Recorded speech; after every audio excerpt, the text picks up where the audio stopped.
자클라캉, 도난당한 편지 세미나.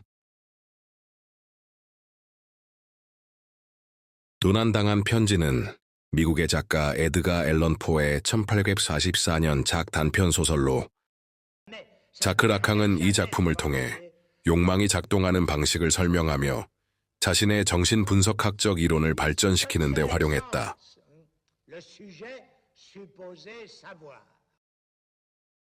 도난당한 편지 줄거리.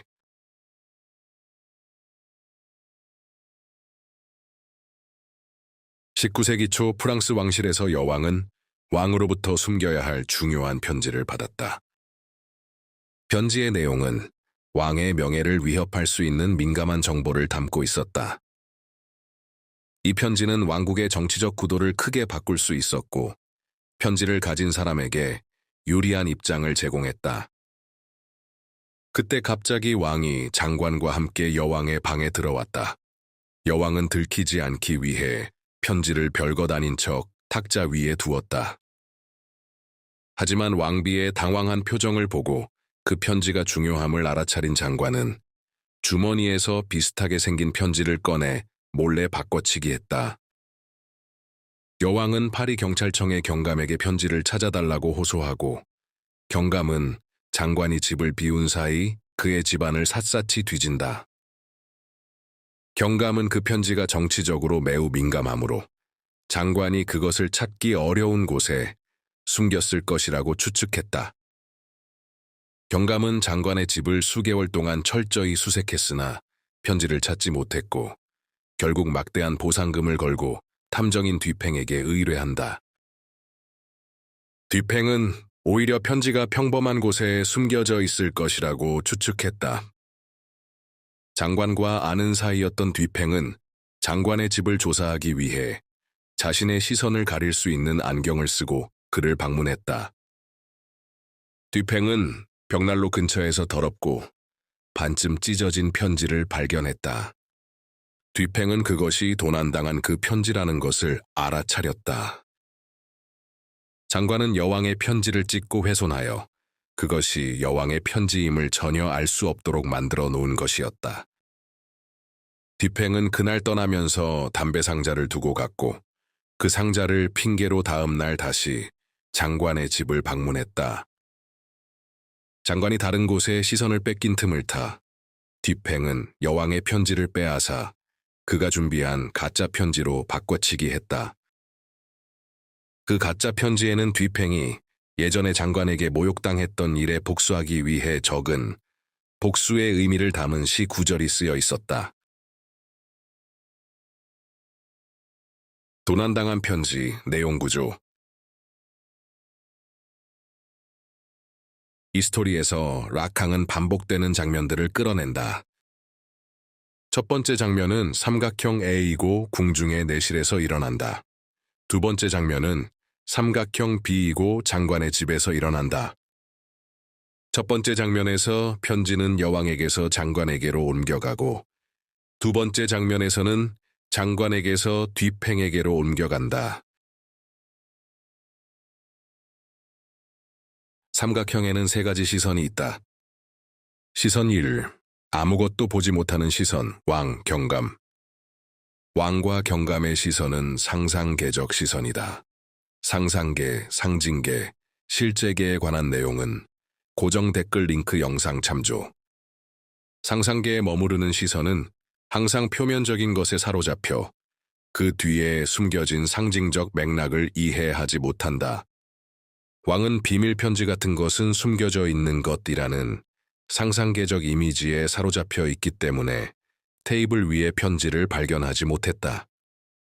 경감은 왕비가 말해준 모양의 편지가 장관의 집에 숨겨져 있을 것이라는 상상계적 이미지에 사로잡혀 있었다.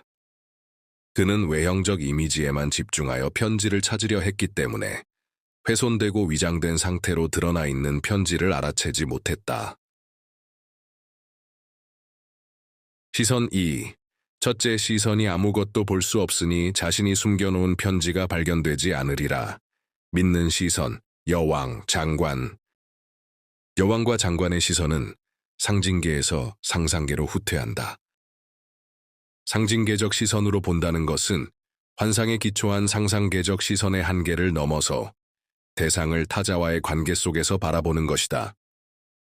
여왕은 왕의 시선이 상상계적, 즉 표면적인 것에 사로잡혀 있다는 것을 간파한다. 여왕은 왕, 즉 타자의 상상계적 시선의 한계를 인지하고 이를 이용해 편지를 드러내놓는 방식으로 숨기는 상징적 행동을 취한다.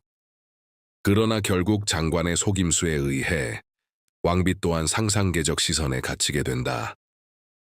왕비는 편지를 드러내놓으면 의심받지 않을 것이라는 환상에 빠져 상상계적 시선으로 후퇴한 것이다. 삼각형 비에서 장관은 경감과 경찰들이 상상계적 시선에 사로잡혀 여왕의 편지와 겉모습이 똑같은 편지를 찾고 있다는 것을 파악한다. 장관은 편지의 겉모습을 훼손하고 위장하여 타자들이 편지에 대해 가질 수 있는 인식을 변형시키는 상징계적 행동을 한다. 그러나 장관도 뒷행에 의해 상상계적 시선에 갇히게 된다. 장관은 편지의 외관을 훼손하면 남들이 그 편지를 여왕의 편지로 인식하지 못할 것이라는 환상적인 상상계적 믿음을 가졌던 것이다. 시선 3. 앞에 두 시선들이 숨기는 데 실패한 이유를 알고 드러내놓는 게 숨기는 것임을 아는 시선, 장관, 뒷행. 삼각형 A에서의 장관과 뒷행의 시선 또한 상징계에서 상상계로 후퇴한다고 해석할 수 있다. 장관은 여왕이 표면적으로 드러내놓은 것이 사실은 숨기는 것이라는 상징적 전략을 간파한다. 그는 드러내놓은 편지의 이면에 숨겨진 복잡한 의미를 인식한 후 이를 활용하여 편지를 훔치는 상징적 행동을 한다. 하지만 장관의 상징계적 시선은 뒷행에 의해 다시 상상계적 시선으로 돌아가게 되며 결국 상징계의 복잡한 의미망에서 벗어나 단순하고 표면적인 시선으로 전락함으로써 그 한계가 드러나게 된다. 뒷행은 처음에 상징계적 시선을 통해 장관의 의도를 간파하며 이를 바탕으로 상징계적 방식으로 대응한다. 그는 나중에 개인적인 복수심과 감정에 사로잡히게 되며 락항은 이를 뒷행의 시선이 상상계적 시선으로 후퇴하는 것으로 해석한다. 개인적인 복수심, 감정, 보상금을 얻고 싶은 욕망은 사회적 규범이나 언어와 같은 구조적 요소에 의해 규정되는 것이 아니라 개인의 내적 동기, 자아의 이미지, 직관적인 감정이나 욕망을 다루는 상상계의 영역에 속하기 때문이다. 도난당한 편지 세미나 본문 내용. 락항의 도난당한 편지 세미나는 그의 책 에크리 불어판의 맨 앞에 실려 있으며 욕망과 무의식에 관한 그의 정신분석학적 이론을 대표하는 글 중 하나로 평가된다. 경관들은 편지를 들여다보고도 그것이 자기들이 찾는 편지라는 것을 알지 못할 것이다. 더럽고 구겨져 있고 둘로 찢기어 있는 편지는 그들이 찾는 것과는 너무 달랐기 때문이다. 그들은 사실주의적인 환상에 사로잡혀 편지와 잡동사니가 같은 것일 수 있다는 주장을 이해할 수 없으리라. 우리는 뒷행도 편지가 갖는 상징계적 회로로부터 상상계적 관점으로 후퇴해버리는 것이 아닌가 하는 의심을 갖게 된다. 사실상 뒷행은 상호주관적인 삼각형 속에 완전히 편입되어 있다. 그는 이전에 왕비와 장관이 차지하고 있었던 제2의 위치에 존재한다. 그 위치를 넘어서려고 하나 넘어서지 못하는 뒷행은 우리에게 저자의 의도를 짐작하게 해주지 않는가.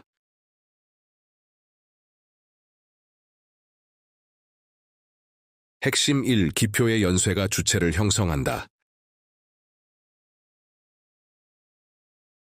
락항은 도난당한 편지 세미나에서 편지를 특정 상황과 개인의 해석에 따라 의미가 달라지는 기표로 설명한다.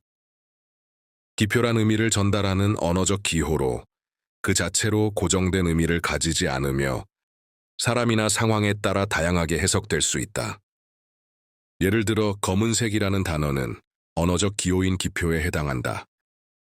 어떤 사람에게는 검은색이 우리나 슬픔을 상징할 수 있는 반면, 다른 사람에게는 고급스러움이나 격식을 나타낼 수 있다. 락항이 말하는 기표는 단순히 단어 자체가 아니라 대상에 부여된 상징적 의미와 맥락을 통해 욕망을 유발하는 상징적 매개체이다. 락항은 도난당한 편지 세미나에서 기표의 연쇄가 주체를 형성한다고 주장한다. 이 말은 우리가 사용하는 언어와 상징들의 의미가 상황과 사람에 따라 끊임없이 변하며 그 변화가 우리의 정체성을 형성한다는 뜻이다. 락항은 도난당한 편지의 이야기를 통해 이 주장을 입증하고자 했다. 도난당한 편지라는 소설 속에서 편지라는 기표의 의미는 고정되지 않고 등장인물들에 의해 연쇄적으로 새롭게 해석된다. 이러한 편지라는 기표의 연쇄적인 의미 생성 과정을 통해 등장인물들은 자신들의 정체성을 규정하고 형성해 나간다. 또한 락항은 편지가 자리 바꿈을 통해 의미를 지연시킨다라고 주장하는데, 이것은 편지라는 욕망을 일으키는 기표가 이를 해석하는 주체의 자리, 즉 주체의 관점을 변화시키고 편지의 의미도 지속적으로 바뀌어 의미의 정의가 지연된다는 뜻이다. 다음은 소설 속 인물들이 편지라는 기표의 의미를 끊임없이 다르게 생성하며 정체성을 규정하는 사례로 기표의 연쇄가 주체를 형성한다는 락항의 주장을 잘 보여준다. 1. 왕. 편지의 내용이나 의미는 왕의 인식 영역 밖에 놓여 있다. 왕은 편지의 존재를 전혀 인식하지 못하고 그로 인해 편지에 대한 어떠한 감정이나 반응도 없이 자신의 정체성을 형성한다. 2. 왕비. 편지는 왕비에게 비밀의 상징이 되었고, 따라서 왕비는 스스로를 비밀을 지켜야 하는 존재로 규정하게 된다. 편지는 그녀에게 단순한 종이가 아니라 그녀의 불안을 자극하고 행동을 결정짓는 역할을 한다. 편지 때문에 왕비는 끊임없이 자신의 행동과 정체성을 그것에 맞추어야 한다. 편지가 없었다면 왕비는 그런 방식으로 스스로를 정의하거나 행동할 이유가 없었을 것이다. 그러나 편지가 등장하면서 왕비는 자신을 비밀을 보호해야 하는 사람으로 정의하게 되고 그에 따라 행동하게 된다. 3. 장관. 편지라는 기표는 장관에게 넘어가면서 권력과 통제라는 새로운 의미를 갖게 된다. 장관은 편지를 훔치기 전 자신을 왕비와의 권력 관계에서 중요한 인물로 규정했다. 그러나 편지를 훔친 후 그는 왕비의 통제를 벗어나 권력을 행사할 수 있는 존재로 자신을 규정하게 된다. 편지를 훼손하고 숨기는 행동은 그의 권력을 강화하려는 의도를 반영하며 편지가 자신의 권력을 지키는 수단이 되도록 만들려 했다. 4. 경감. 경감은 편지가 가지는 상징적 의미나 관계를 고려하기보다는 그것을 단순히 물리적 존재로 인식한다. 즉 그에게 편지는 권력이나 감정적 관계를 나타내는 기표가 아니라 사건 해결을 위한 도구에 불과하다. 그는 편지를 통해 자신에게 부여된 임무를 수행하는 사람이라는 직업적 정체성을 규정하며 이 정체성은 경감으로 하여금 편지를 물리적으로 찾는 행위에 집중하게 만든다. 5. 뒤팽. 편지가 뒤팽에게 넘어가면서 편지라는 기표는 복수의 기회이자 경제적 보상의 기회라는 새로운 의미를 갖게 된다. 그는 장관으로부터 받은 과거의 모욕을 갚기 위해 편지를 복수의 도구로 삼고 동시에 경감으로부터 금전적 보상을 받음으로써 자신의 복수를 실현하는 데 있어 더욱 강력한 동기를 부여받는다. 뒤팽은 편지로 인해 복수를 결심하게 되었고 자신을 복수를 실현하는 주체로 규정하게 되었다. 다음은 희귀차량 번호판이라는 기표를 예시로 들어 락항의 기표의 연쇄가 주체를 형성한다는 주장을 설명한 것이다. 한국에서는 차량 번호판의 매매나 거래가 허용되지 않지만 해외에서는 1 또는 VIP와 같은 개인 맞춤형 희귀 번호판이 희소성과 상징성을 바탕으로 고가에 거래되며 투자와 과시의 도구로 활용된다. 지금까지 가장 높은 가격에 거래된 차량 번호판은 약 200억 원에 달한다. 희귀 차량 번호판이라는 기표는 단순한 식별 도구가 아니라 상징적 의미를 지닌 매개체로 작용하여 욕망을 자극하고 각기 다른 주체에 의해 다양한 의미를 부여받으며 그들의 정체성을 형성하고 특정 행동을 유도한다. 1. 부와 권력을 과시하고 싶은 성공한 사업가. 기표의 의미. 희귀 번호판은 단순히 부를 나타내는 것이 아니라 다른 사치품, 요트, 고급차, 대저택과 차별화되는 독특한 권력의 상징이다. 정체성 형성. 사업가는 희귀 번호판을 소유함으로써 누구도 쉽게 흉내낼 수 없는 특별한 성공을 이룬 사람으로 자신을 규정한다. 행동.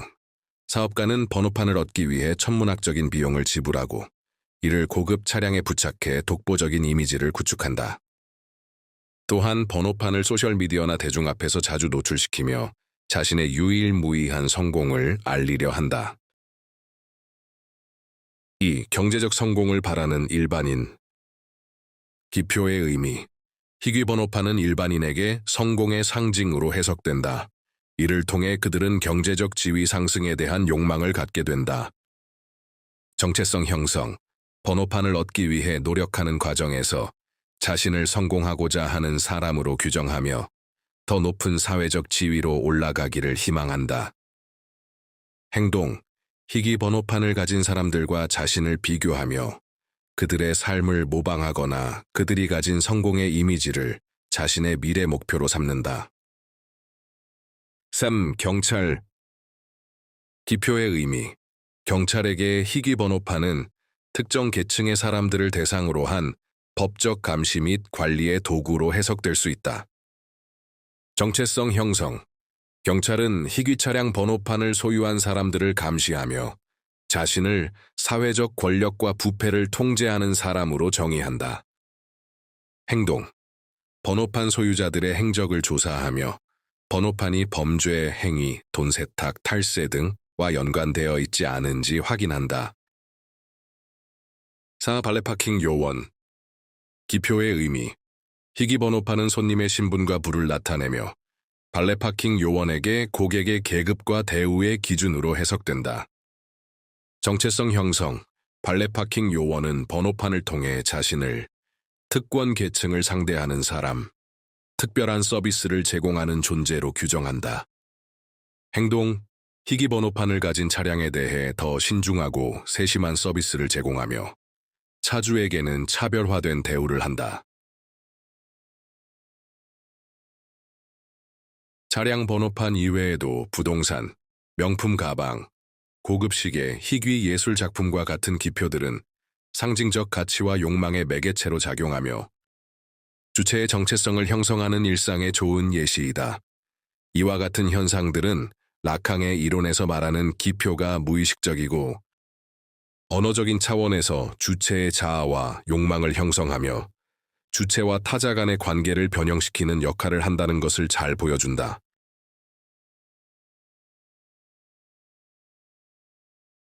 도난당한 편지 세미나 본문 내용.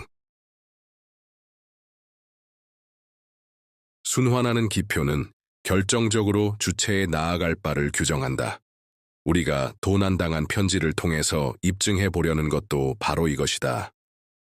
기표의 연쇄가 주체를 형성한다는 바로 그 진리가 이야기를 가능하게 한다. 기표는 주체들의 행위나 운명, 거부, 맹목, 목적, 파멸, 죽음 속에서 또한 그들이 타고난 재능이나 사회적 관습 속에서 그리고 성격이나 성별에 관계없이 주체들을 규정한다. 사실 이 소설의 진정한 주체는 바로 이 편지다. 주체가 편지의 그늘 아래 들어오게 되면 그들은 편지와 꼭 닮은 것이 되어버린다. 우리는 편지가 장관과 여왕에게 전혀 다른 의미를 갖는다고 이야기할 수도 있다. 편지는 결코 그를 잊지 않고 그가 사로잡았던 그녀의 경우처럼 이번에는 그를 변화시킨다. 이제 그는 편지에 굴복하게 되고 왕비처럼 편지에 사로잡힌다. 이것은 곧 편지가 주체들을 소유하고 있다는 것을 의미한다. 편지는 자리바꿈을 통해 의미를 지연시키고 보완적 이동을 통해 누구도 편지를 완전히 소유할 수 없도록 할 때 기표가 된다. 핵심 2. 기표가 무의식적 반복 충동을 일으킨다. 무의식이란? 무의식은 우리가 의식적으로 인지하지 못하는 정신적 활동이나 충동을 말한다. 라캉에 따르면 무의식은 단순히 억압된 생각이나 감정의 영역이 아니라 언어와 상징적 구조 속에 얽혀있는 주체의 내면적 갈등과 욕망이 형성되는 장소이다. 무의식적 반복 충동. 이 개념은 프로이트가 처음 제시한 것으로 라캉은 이를 바탕으로 자신의 이론을 확장하고 발전시켰다. 무의식적 반복 충동은 본질적으로 채워질 수 없는 결핍으로 인해 주체가 그 결핍을 채우려는 충동을 반복적으로 경험하는 현상이다. 즉, 무의식 속에서 기인한 결핍을 충족하려는 시도가 반복되지만 실제로는 그 결핍을 완전히 해결하지 못하고 오히려 결핍과 욕망을 끊임없이 재현함으로써 주체는 욕망의 고리 속에 갇히게 된다. 그 결과 주체는 결코 완전히 충족될 수 없는 욕망을 따라 끊임없이 대상을 추구하게 된다. 무의식적 반복 충동의 예시. 지적 능력, 학력, 사회적 지위에 대한 결핍을 느끼는 경우 명문대 졸업장, 화려한 경력, 박사, 변호사, 의사와 같은 타이틀은 주체의 지적 우월성과 사회적 인정 욕구에 대한 결핍을 자극한다. 이러한 기표는 단순한 자격 증명이 아니라 주체가 자신을 타인에게 증명하고 인정받기 위해 사용하는 상징적 수단으로 작용한다. 주체는 타인들로부터 자신의 지적 우월성을 인정받고자 하는 강렬한 욕망을 느끼며 이를 충족하기 위해 반복적인 행동을 보인다. 예를 들어 자신의 학문적 성취를 과시하거나 자신이 가진 직업적 타이틀을 끊임없이 강조하려는 경향을 보인다. 이들은 자신의 지적 우위를 드러낼 수 있는 토론이나 논쟁을 통해 자신의 논리적 사고와 지식을 과시하며 우월감을 느끼고자 한다. 하지만 이러한 충족은 일시적이기 때문에 주체는 반복해서 우월감을 느끼려는 행동을 한다. 이는 무의식적 반복 충동의 사례로 결핍을 채우고자 하는 욕망이 무의식적으로 작동하여 주체의 행동을 지배하는 양상을 보여준다. 기표가 무의식적 반복 충동을 일으킨다.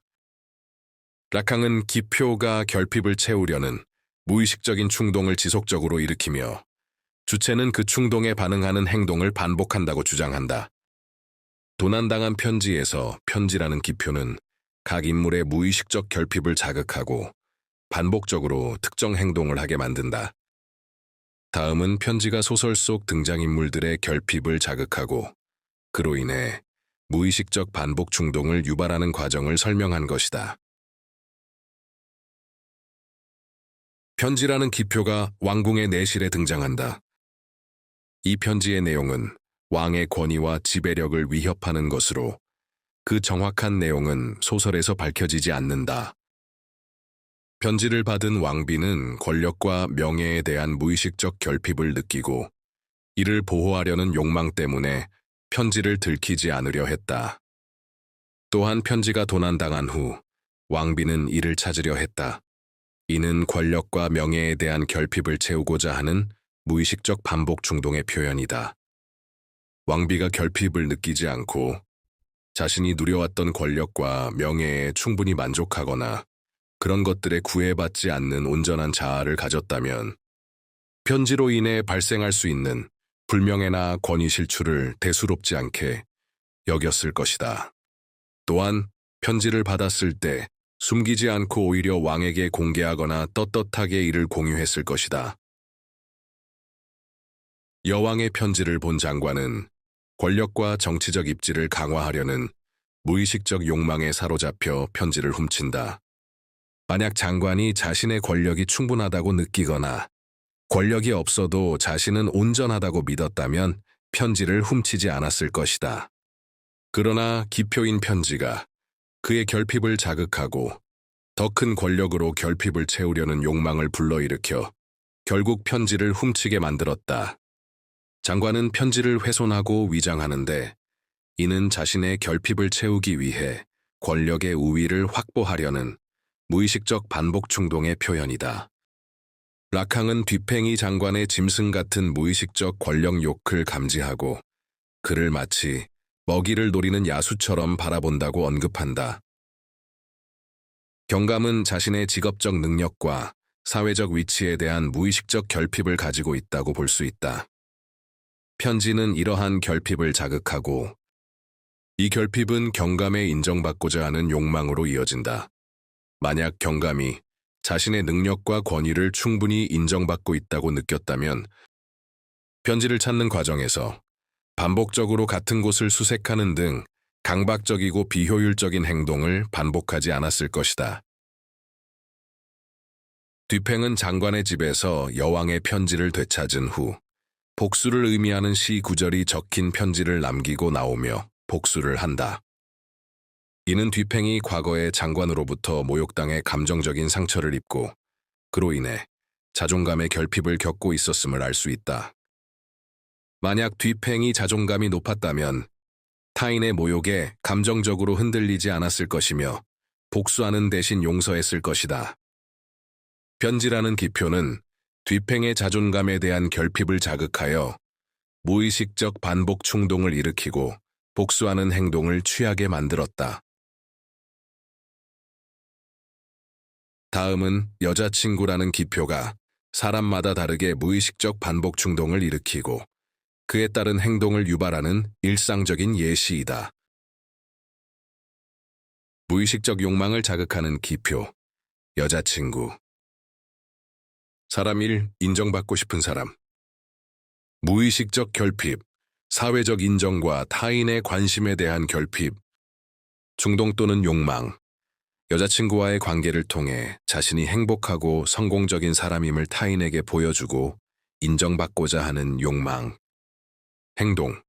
여자친구와 찍은 사진을 소셜미디어에 자주 올리며 행복한 모습을 과시하고 타인의 부러움을 유도하려 한다.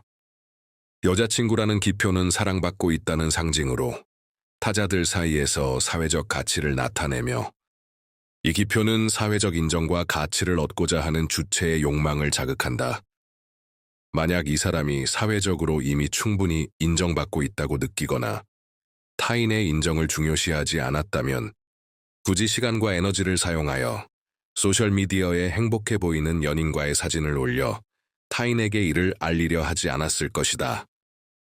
이미 사회적 인정과 관심을 충분히 받고 있는 유명인들이 지속적으로 연인과의 행복해 보이는 사진을 소셜미디어에 게시하는 이유는 인정에 대한 결핍이 실제 차원에서 기인하여 본질적으로 충족될 수 없고 오히려 더 큰 욕망과 결핍을 야기하기 때문이다. 사람 2. 사랑받고 싶은 사람.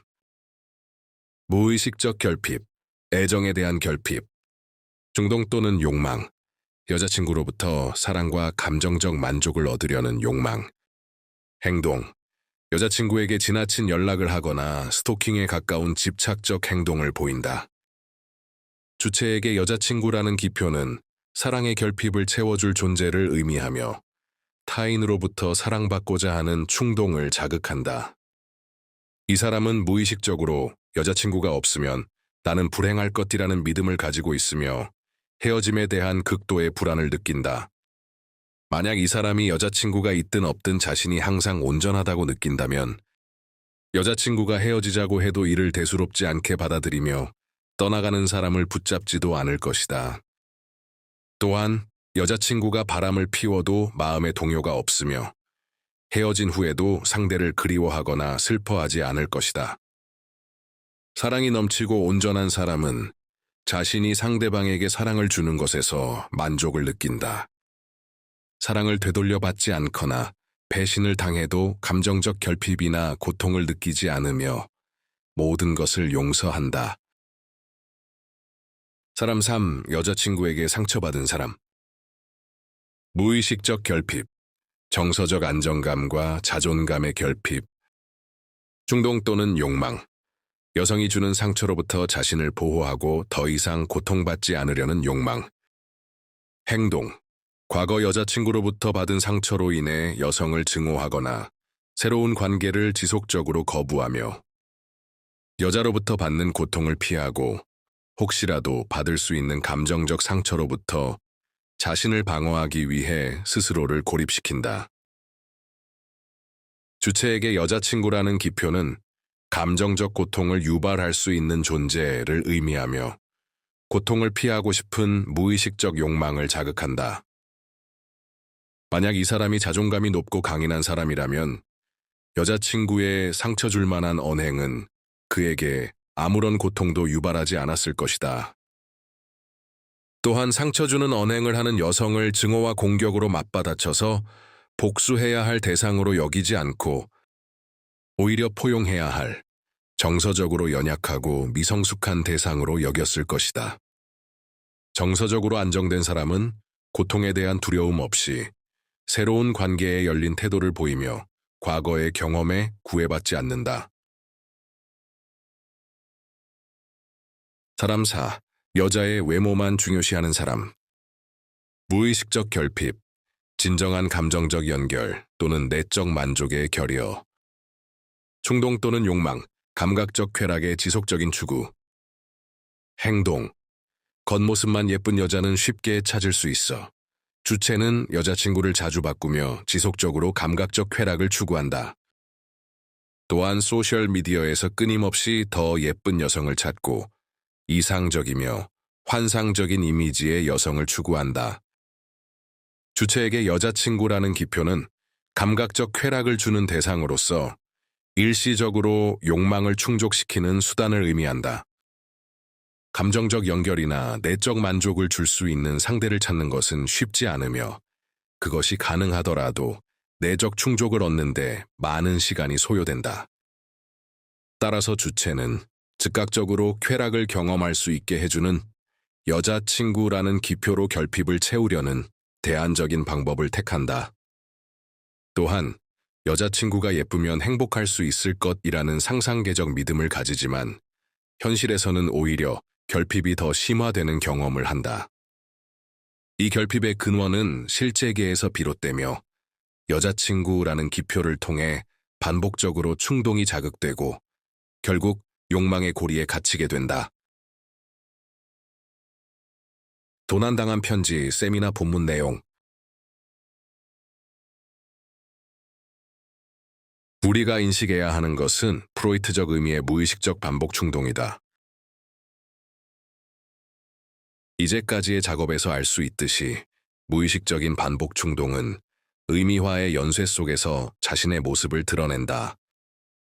기표에 따라 주체의 자리바꿈이 일어난다는 사실이 바로 무의식적 반복 충동을 일으키는 기표를 설명해준다.